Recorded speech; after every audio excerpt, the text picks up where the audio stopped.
విదేశీ పర్యటనలు భారీగా చేస్తూ ఉండే మన ప్రధాని నరేంద్ర మోదీని గిట్టని వాళ్ళు దేశదిమ్మరి అంటూ ఉంటారు. కానీ ఆయన నిజానికి దేశముదురు. ప్రధానిగా గత 10 ఏళ్ల కాలంలో ప్రపంచంలోని ప్రధాన దేశాలన్నిటినీ ఓ చుట్టు చుట్టేశారు. కొన్ని దేశాలనైతే 2-3 సార్లు కూడా చుట్టేశారు. అంటే కుళ్ళుకుంటామని అనుకుంటారు గాని ఏవేవో టుమ్రి దేశాలు తప్ప ప్రపంచ దేశాలలో ప్రధానమంత్రి అన్ని కూడా మోడీ కవర్ చేశారు. ఇక మిగిలిన దేశాలకు టిక్ పెట్టే పనిలో ఈ 3వ టర్మ్ లో ఉన్నారు.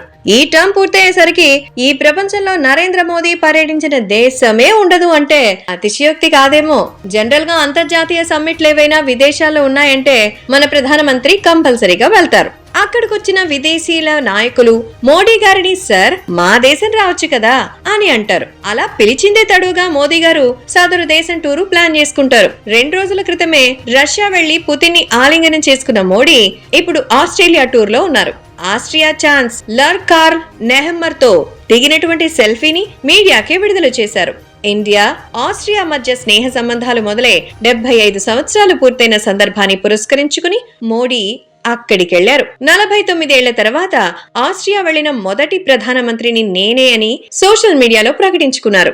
ఏ దేశమేగినా ఎందుకాలిడినా ప్రధానమంత్రి నరేంద్ర మోదీకి తనను తాను సెంటర్ ఆఫ్ అట్రాక్షన్ చేసుకుంటారు. సదరు దేశాధ్యక్షుడో ప్రధానమంత్రో పురుషుడైతే గట్టిగా ఆలింగనం చేసుకుంటారు. ఆ తర్వాత సెల్ఫీ దిగడం తప్పనిసరి. ఏ మహిళా మూర్తో అయితే చిరునవ్వులు చిందిస్తూ సెల్ఫీ దిగుతారు. ఎలా అవుతాయో ఏమో గాని సదరు ఆలింగనాలు సెల్ఫీలు ప్రపంచవ్యాప్తంగా వైరల్ అవుతూ ఉంటాయి.